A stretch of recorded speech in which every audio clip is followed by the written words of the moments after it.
Sa dagan sa panahon, amihan maoy padayong nakaapekto karon sa panahon. Mausab kini ang hinungdan nga mabatyagan ang kabugnaw atol sa kagabhion. Ug alang sa dugang detalye ania si Netherlands sa letrero, weather specialist sa Pag-asa Visayas.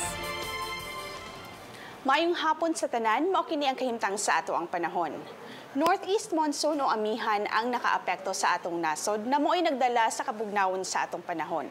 O makita nato na wala kitay low pressure area o bagyo nga nasa sulod sa Philippine Area of Responsibility, busa ang probinsya sa Cebu uban ng dapit sa Visayas, padayon na makasinati og generally fair weather, din aduna lang kitay panagsang mapanganaron ngadto sa madag umong kalangitan o mga patak-patak lamang na hinay na pag-ulan.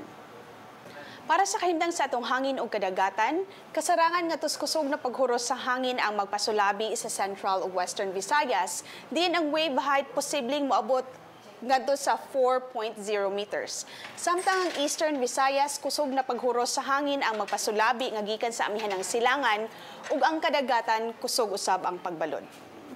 Ang adlaw musilang sa alas 6:07 sa buntag. Ug alang sa dugang na detalye, bisita ang among social media accounts sa Twitter, Facebook ug agamong YouTube ug bisita usab ang ato ang website sa bagong.pagasa.tost.gov.ph. Dinhi na lang kutob gikan diri sa Pag-asa Visayas, DOST sa Mactan ug alang sa Balitang Bisdak, kini si Ned sa letrero. Daghang salamat.